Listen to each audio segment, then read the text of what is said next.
नमस्कार, मैं शिवांगी और आप देख रहे हैं सैलिड न्यूज़ चैनल 24/7। लगातार कारोबारियों और व्यापारियों के साथ रब्ता कायम करते हुए ये सुनने को मिल रहा है कि किस तरह के हालात अभी व्यापार के बने हुए हैं। लगातार मंदी की मार झेल रहे कारोबारियों और व्यापारियों की तरफ से त्राही त्राही की जा रही है। सो आज हम पहुँचे हैं समाज सेवी और कारोबारी बिट्टू गुंबर जी के पास। तो आइए पहले करते हैं इनका स्वागत। बहुत बहुत स्वागत है। धन्यवाद जी, थैंक यू। सर, कारोबार का बहुत अच्छा कुछ हालात नहीं है अभी इस टाइम, तो आप बताइए कि मौजूदा हालात क्या कुछ कह रहे हैं। देखो, कारोबार के तो बहुत मंदी के हालात हैं। जैसे पहले कोरोना महामारी थी तो पूरे 2 साल व्यापार वर्ग पूरा तबाही के कगार पर पहुंच गया। उसके बाद थोड़ा बहुत धीरे धीरे कामकाज पटरी पे आना शुरू हुआ था।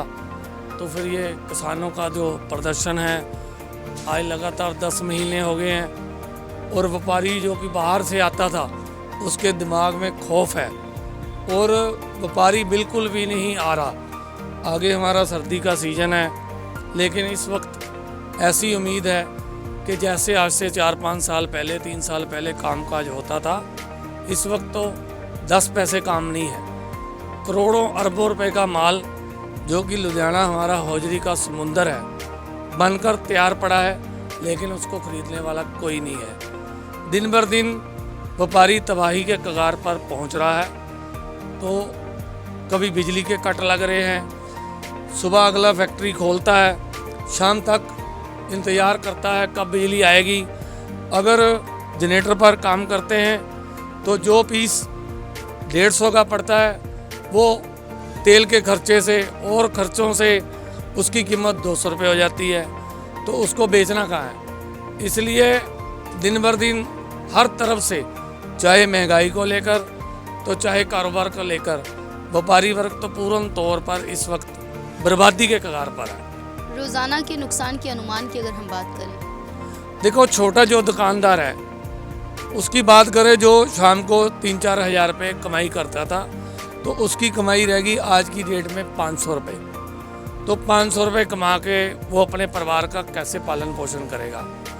जो बड़े व्यापारी हैं, समुंदर जिसको मैं कह सकता हूँ, जिनका व्यापार करोड़ों रुपए का था, आज वो व्यापार लाखों रुपए का रह गया। जिसका लाखों का था वो हज़ारों का रह गया, जिसका हज़ारों का रह गया था वो समझ लो 100 रुपये का रह गया।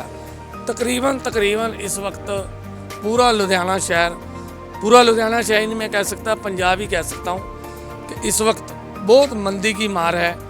अभी देखो, फेस्टिवल सीजन है, बाज़ार में एक पैसे का कस्टमर नहीं है।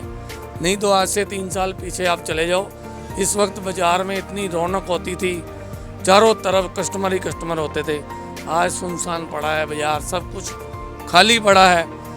लोग, व्यापारी वर्ग, हम भी चाहे इंतज़ार कर रहे हैं बैठे, कब कस्टमर आएगा, कब हम सामान बेचेंगे।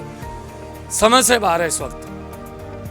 सर, अभी किस किस तरह की दिक्कतें आ रही हैं? जैसे होलसेल और रिटेल दोनों में आप डील करते हैं, तो कहीं कोई बचने के आसार हैं या फिर नुकसान ही नुकसान है, नफ़ा नज़र नहीं आ रहा? देखो, बचने का एक ही आसरा है, जो कि हमारे किसान हमारा अन्नदाता है।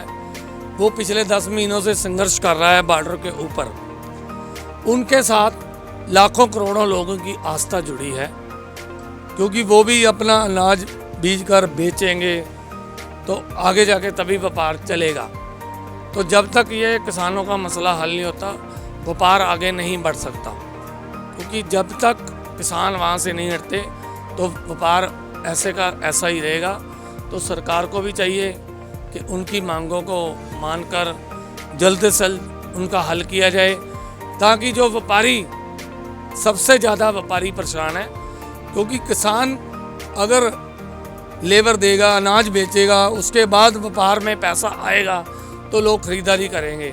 सब कुछ किसानों से ही शुरू होता है, किसानों पर ही ख़त्म है। जब तक सरकार ही उनका हाथ पकड़ती, तब तक मेरे हिसाब से काम नहीं चल सकता। रिटेल और होलसेल में भी थोड़े बहुत बचाव के आसार नज़र आ रहे हैं या फिर वो भी डाबाडोल है? बिल्कुल, चाहे रिटेल है चाहे होलसेल है।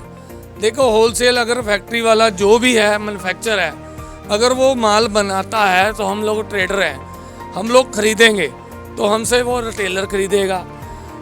अगर माल बनाने वाला भी परेशान है, हम लोग ट्रेडर हैं, हम खरीदने वाले परेशान हैं। उसके बाद रिटेलर परेशान है, बनाने वाला सोच रहा है बेचूं कहाँ, हम लेंगे तो हम सोच रहे हैं बेचे कहाँ। एक तो महंगाई की मार है, दूसरा कस्टमर का इंतजार है, आके तरस रही है। सरकार का क्या कुछ योगदान अभी समझ रहे हैं? डूबती हुई जो आप लोगों की व्यापारियों की नाव है, कहीं ना कहीं तिनके का सहारा भी है। सरकार की 1% भी हमें उम्मीद नहीं है। सरकार को हम अच्छी भली आप सब जानते हो कि कोरोना काल के दरम्यान बंद पई दुकानें, लगातार दुकानें बंद रही 2-3 महीने। सरकार ने हमसे टैक्स लिया, बिजली के बिल ले, हर तरह का टैक्स हमने दिया। घर में खड़ी गाड़ियों का रोड टैक्स तक ले लिया सरकार ने, स्कूल की फीसें ले ली, बिजली के बिल ली, क्या सहूलियत दी। व्यापारियों की 1% भी सरकार ने हेल्प नहीं की, इसलिए व्यापारी वर्ग पूर्ण तौर पर तबाही के कगार पर आज पहुंचा हुआ है। कोई संदेश देना चाहेंगे सरकार को और सिस्टम को? मैं चाहता हूं सरकार अगर मेरी आवाज़ सुनती है आपके चैनल के द्वारा कि व्यापारी वर्ग जो कि पूर्ण तौर सरकार को टैक्स देता है, जिससे हर मुलाजिम अपनी सैलरी लेता है हमारे दिए हुए टैक्स से, लेकिन सरकार व्यापारी वर्ग का 1% भी ध्यान नहीं रखती। मैं चाहता हूँ जहाँ सरकार को जैसे किसानों का साथ देती रही है, उनको हर तरह की सब्सिडी देती रही है, लेकिन व्यापारियों को 1% भी उन्होंने सहूलियत नहीं दी। व्यापारी वर्ग जो कि पूर्ण तौर पर सरकार के साथ है, चाहे इलेक्शन के तौर पर, चाहे हर तरह की हम मदद करते हैं सरकार की, लेकिन सरकार ने हमारी सुनवाई नहीं की। हम चाहते हैं सरकार को व्यापारी वर्ग का भी साथ देना चाहिए, जो व्यापारी हर तरह का सरकार का साथ देता है। बहुत बहुत शुक्रिया, धन्यवाद। ये थे बिट्टू कुंबर जी, जिन्होंने व्यापार की समस्याओं को लेकर अभी बातचीत की। सो आपका क्या कुछ कहना है कमेंट सेक्शन में लिखकर भेजें और ऐसे ही देखते रहें salad news channel. Camera person Bobby Nanda के साथ मैं शिवांगी विदा लेती हूँ। धन्यवाद।